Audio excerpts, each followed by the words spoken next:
Okay, another show and tell here. I have a large 15 by 20 by 2 inch high box full of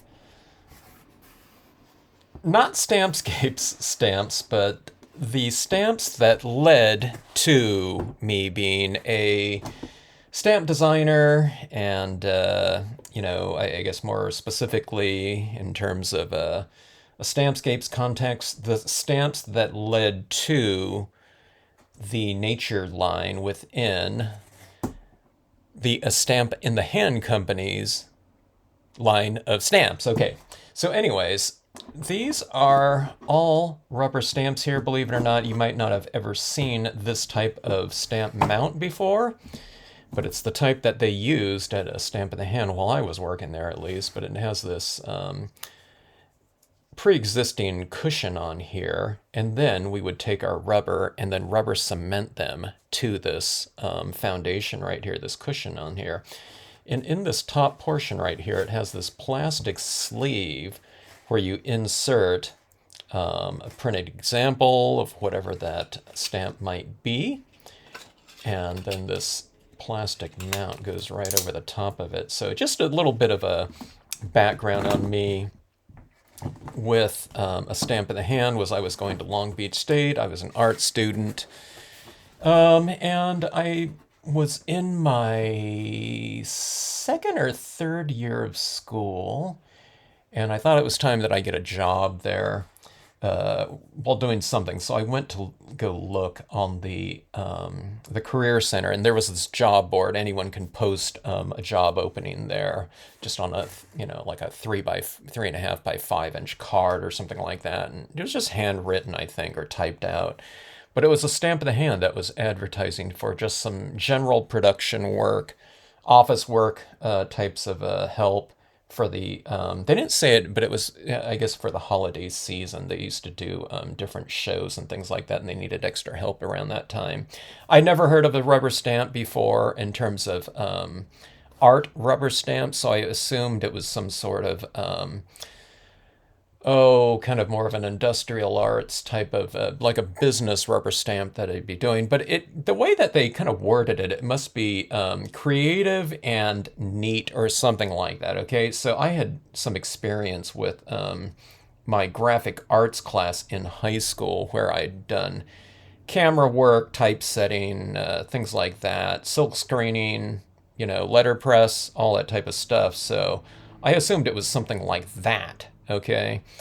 And then I went to work for them, just making these types of stamps right here. We were cutting rubber, putting these types of things together. I didn't handle the coloring at the time, but they used to hand color these types of things. They would take a master stamp, and then they would take the little piece of paper out of that, which was a glossy piece of cardstock.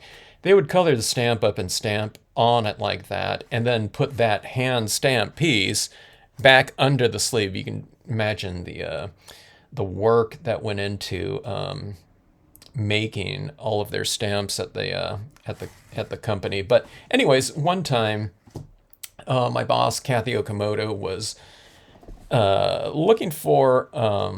They had artists there at the time, okay, designing their stamps, but they didn't work there, but they were just friends of the owner. But she had asked me to design, or if I could draw, if anyone could draw like a Roman column, and I did that just with a ballpoint pen, and I don't know, probably took me 15 minutes or something like that.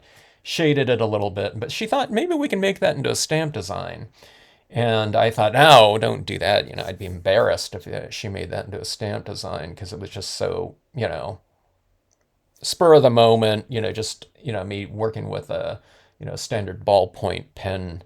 And I said, give me the weekend. And I came out with these three super ornate, super detailed Roman columns, different ones, Doric, Ionic, Corinthian, or whatever those different types of columns there were.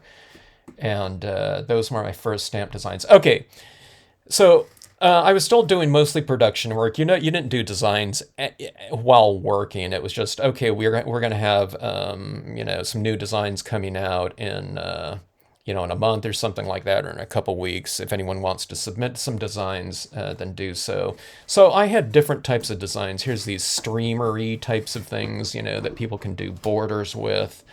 There were these little foil types of streamers at the time that people put on presents, or you can decorate a tree with it or something like that. So this is the type of thing that I was doing, a lot of kind of decorative types of things. Then I went into a little bit of themes, like New Year's themes, like Chinese New Year or something like that, with these kites and whatnot. Firecrackers, etc. Here's some firecrackers right here. Little kind of swaggy types of things, because that's what, a lot of people were getting at the time, just to decorate around, some, a letter to someone, or, they can stamp something like this on an envelope, that would be sending out a Christmas card or something of that sort. So I did a lot of those types of things, but then at some point in time, I did a grouping of nature designs, or it might have been clouds first. So here's a bunch of these clouds right here that I did. Real kind of more billowy types of, I don't know, kind of, I wouldn't call them cartoony, but a little bit more cartoony-ish. To go with these more types of kind of stylized critters within the Stamp in the Hand line. There were like animals with faces and things like that, like a cartoony types of style. So I did these types of designs to go in the back of, in the background for these types of images. So that was the first time. I think I kind of got into more nature types of things, and doing this kind of reverse out sun. That was one of the first times I'd ever seen something like that in a nature-based design. Sun was always something that was, it would be like a black version of this negative space type of sun, where the sun is actually the source of light. So I came up with stuff like that. To give it a try, and they were pretty successful at the time. But then I started thinking more in terms of those types of negative spaces. Here's another thing where it's a cloud, but it's the perimeter clouds like this, with the light would be coming through that. Okay. But then back in those days, there were no stamp pads, so we were doing a lot of coloring with our pens. So I needed something to put around these types of things to continue the negative space out towards the edge of the card. So this was called the field of sky. There was also a field of lightning and a field of snow that went with this one that came out around that time. But this is the first version of the tonal applicator, if anyone knows what that is, if you've been stamping a while and knew Stampscapes. This was the first incarnation of it. It was just a field of dots to add around our objects and to kind of, I don't know, create a little bit of a vignette or something like that around the perimeter. And that was the tool used for that. But instead of just dabbing this into a stamp pad and going like that, we were coloring this in like this. So I was teaching people how to use this in my first scenic stamping classes. When I did start teaching, it was mostly with the use of this. And then I needed to get around into smaller areas, so I created the tonal applicator that had more of this kind of pear shape with a narrow type of nose to get into tighter to reach areas. And then I also got rid of these perimeter dots like this that were kind of tapered off like that. But the problem is in rubber stamping is when you have an isolated dot like that that's not supported by perimeter textures like that, those areas on the side, when you stamp it out like that, because it's not supported on the outside, those types of areas smash down. So if you have this little dot that's supposed to be this big, this is getting pressed and it's spreading out, making these perimeter dots larger. So it gave it a little bit more of a textural feel. But I learned how to, create density transitioning off away from my images where there was dense tone but not going too isolated with my dots. I don't know, getting a little technical there, but that was the stamp that taught me that. But anyways, okay, so at some point, I don't remember the order, but there was this grouping of stamps that came out with those negative space types of things and things, those sky elements. But then I did a couple nature elements like this, and this one was called, I don't know what it was called, but it was kind of like Lakeside Reflections or something like that, where I had the reflections down in the water like that. Okay, so there was a grouping of several designs, and they were doing okay, but this one in particular was really selling well, okay? And then I probably came up with other designs after that, but then, I don't know, at some point in time later, I came out with a grouping of additional nature designs. So this is like the larger version of this, so we can kind of create scale. I can stamp this in the foreground and have smaller elements in the background, and then we can do our sky. So when this grouping of designs came out, this one, there was a bunch of other designs too. That grouping of maybe 15 or 20 of when these ones came out, I believe these two came out at the same time, they really started taking off. And then I started demonstrating it at different conventions where I didn't do any demonstrations before, or really very much stamping. That was left to someone else that was on staff that handled most of the coloring of these types of things. But when I came out with this kind of modular style concept of stamping, the demonstrators at the convention and our in-house whatever colorist said, "Hey, Kevin, I don't know, where you're going with these ones. You do that, okay?" And that's when I sat down at the stamping table and I stamped out my first scenes using my own stamps. Like I said, I was doing other things at a Stamp in the Hand, with their production things and whatever the company needed. So that was when I started stamping. So that led to more and more kind of modular styles of designs.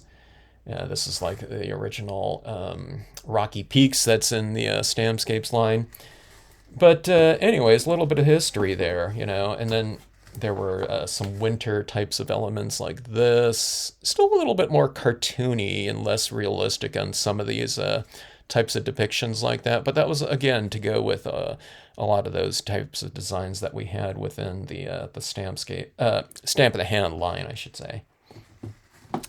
So anyway, got these box of images right here. They're all used. I'm posting these on eBay here because I do have other copies of these. Let me see, I think I saw 2 of this one right here, so I'm only going to have 1 of that in there. But anyway, if you're into these types of scenes, sometimes I still see these stamps used in scenes posted on, Facebook and things like that, and it's like always really cool to see. Some of these designs, I'm not sure if any of these ones right here. This one right here is a nature set number 2, because I've re-released some of the stamp designs from a Stamp in the Hand. The kites, I think I have, and a New Year's unmounted set within the Stampscapes line.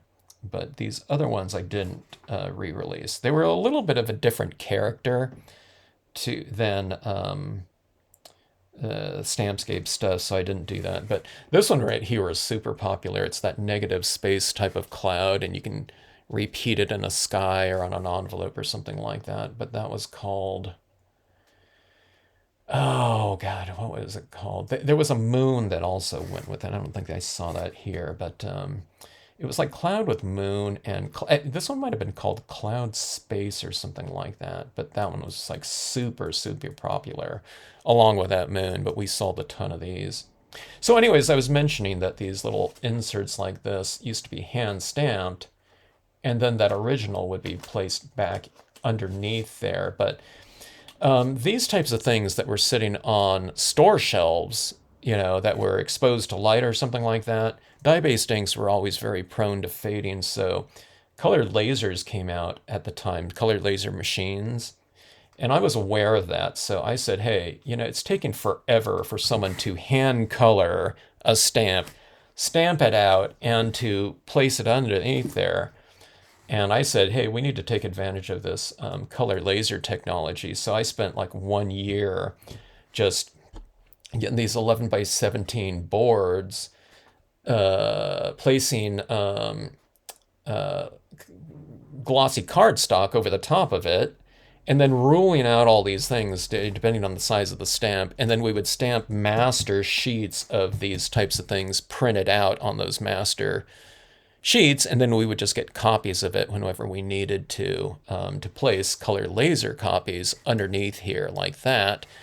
And these types of color laser prints, they might fade over time, but I've never seen one of these like, really faded out like, dye-based ink originals would. Okay, so that was like one of my jobs, and that's kind of where I learned to color too.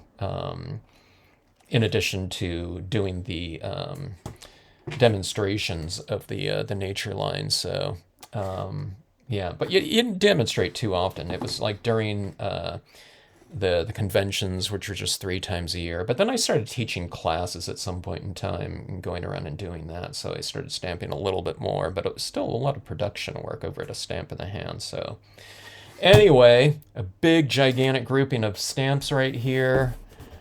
Let me see how many pounds. It was 8 pounds worth of stamps. And let's see, most of these are used. Some of them are new, but I don't know, lightly used, I would say, because these ones, again, went to my mom. So she stamped these out when she was doing her stamping. But she's clearing out stuff, so she took really, super good care of all of her pieces. But you can still see some little bit of a staining on there. The rubber is still fine on all of these, perfectly fine. It looks like these ones are all on the 100% red rubber. I think she also used some different types of rubber at times that had a little bit of clay filling, but these ones are all the 100%, I can tell. So anyways, a little bit of Stampscapes and Stamp in the Hand history, but my history as a kind of stamp designer and, I don't know, whatever, stamp production worker. There are a couple other little things like this, like little presents and things like that too. So, all right. Anyway, thanks for watching. And if you decide you want to bid on this, good luck to you, and happy auctioneering.